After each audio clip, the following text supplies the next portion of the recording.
3 రోజుల తేడాతో 2 తెలుగు రాష్ట్రాలు వేతన సవరణలో భాగంగా ఎకాఎకిన 43% ఫిట్మెంట్ ప్రసాదించి ప్రభుత్వ ఉద్యోగుల ఆనందానికి అవధులు లేకుండా చేశాయి.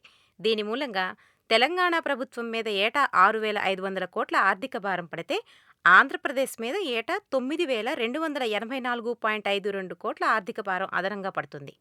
ఈ పెరిగిన జీతాల ప్రకారం 2 సంవత్సరాల క్రితం అంటే 1/7/2013 నాటికి ఒక అటెండర్ జీతం 10,900 ఉంటే 63.34% డిఏ ప్లస్ 43% ఫిట్మెంట్ కలిపి నేడు అతనికి వచ్చే కొత్త వేతనం 23,100. ఇది పూర్తిగా రెట్టింపు వేతనం. అదే ఒక డైరెక్టర్కి 54,360 రూపాయలు ఉంటే పెరిగిన వేతనం 1,10,850 రూపాయలు. 2011 జనాభా లెక్కల ప్రకారం 2 తెలుగు రాష్ట్రాల జనాభా దాదాపు 9 కోట్లు. అంటే సుమారు 2,10,00,000 కుటుంబాలు. వాటిలో ప్రభుత్వ ఉద్యోగుల కుటుంబాలు 8.5 లక్షలు. ప్రభుత్వ ఉద్యోగులతో పాటు 5.5 లక్షల మంది పెన్షనర్ల పెన్షన్ కూడా పెరుగుతుంది. మరో 6 నుంచి 7 లక్షల మంది కాంట్రాక్టు, అవుట్సోర్సింగ్ ఉద్యోగులుగా పనిచేస్తున్నారు. ప్రభుత్వ ఉద్యోగులకు అమలు చేసే కనీస వేతనాన్ని వారికి కూడా అమలు చేయాలని పీఆర్సీ సూచించింది. అంటే ఈ పెంపుదల వర్తించే కుటుంబాల మొత్తం సంఖ్య సుమారు 20 లక్షలు. ఇవి పోను దాదాపు 2 కోట్ల కుటుంబాలు వ్యవస్థీకృతంగా ప్రభుత్వం నుంచి జీతభత్యాలు పొందనివి. వారిలో ప్రైవేట్ ఉద్యోగులు, రైతులు, రైతు కూలీలు, వృత్తి పనులవారు, వివిధ సేవా కార్మికులు, రోజు కూలీ చేసుకునేవారి కుటుంబాలు ఉంటాయి. జీతాలు పెరిగినందుకు ఉద్యోగుల కుటుంబాలు సంతోషిస్తూ ఉంటే దాదాపు 2 కోట్ల కుటుంబాలు పీఆర్సీ వల్ల పడే అధిక భారాన్ని మోయాల్సి ఉంటుంది. ప్రైవేట్ శాఖల్లో ఉద్యోగస్తుల జీతాలు వారి వారి నైపుణ్యాల మీద, వారి వారి క్రమశిక్షణ మీద ఆధారపడి పెంచడం జరుగుతుంది. పెరిగిన వారికి వారి యొక్క సామర్థ్యం మేరకు కొంతమేర టార్గెట్స్ నిర్దేశించడం జరుగుతుంది. కానీ ప్రభుత్వ శాఖలో అలాంటి నిబంధనలేవీ కనపడవు. సచివాలయం మొదలుకుని అన్ని ప్రభుత్వ కార్యాలయాల్లోనూ ఉద్యోగస్తుల పనివేళలు, పనితీరులు అందరికీ విదితమే. చేతినిండా జీతాలుంటే అవినీతికి పాల్పడరనే ఆలోచన ఒకటుంది. నిజంగా అలా జరుగుతుందా అంటే ఖచ్చితంగా అవునని చెప్పలేం.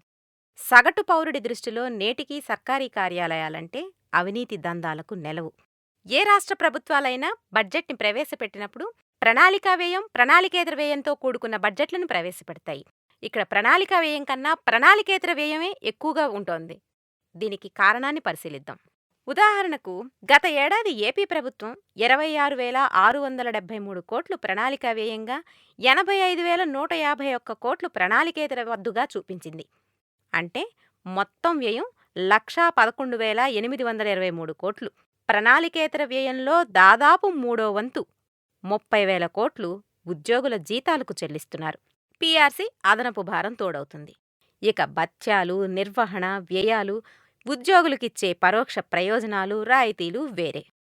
తెలంగాణ బడ్జెట్లో 46,648 కోట్లు ప్రణాళికా పద్దుల కింద, 51,989 కోట్లు ప్రణాళికేతర పద్దుల కింద అంటే మొత్తం 1,637 కోట్లు చూపించారు.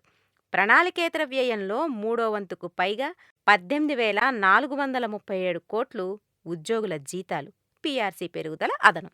ఇంత ఆర్థిక భారాన్ని ఈ 2 రాష్ట్రాలు ఎందుకు తలకెత్తుకున్నాయి? 20 లక్షల మంది తృప్తి కోసం 2 కోట్ల మంది మీద ఆర్థిక భారం మోపే 43% ఫిట్మెంట్ పీఆర్సీ ఎందుకోసం? తెలంగాణ రాష్ట్రం సంగతి పక్కన పెడితే ఆంధ్ర రాష్ట్రం పరిస్థితి చూద్దాం. 16,000 కోట్ల లోటు బడ్జెట్టు, ఉద్యోగుల జీతాలకే డబ్బుల్లేవనే ముఖ్యమంత్రి స్టేట్మెంట్లు. ఇన్ని ఆర్థిక ఒడిదుడుకుల మధ్య ఉద్యోగస్తుల జీతాలు పెంచే ఈ నిర్ణయం ఎందుకు తీసుకున్నారు?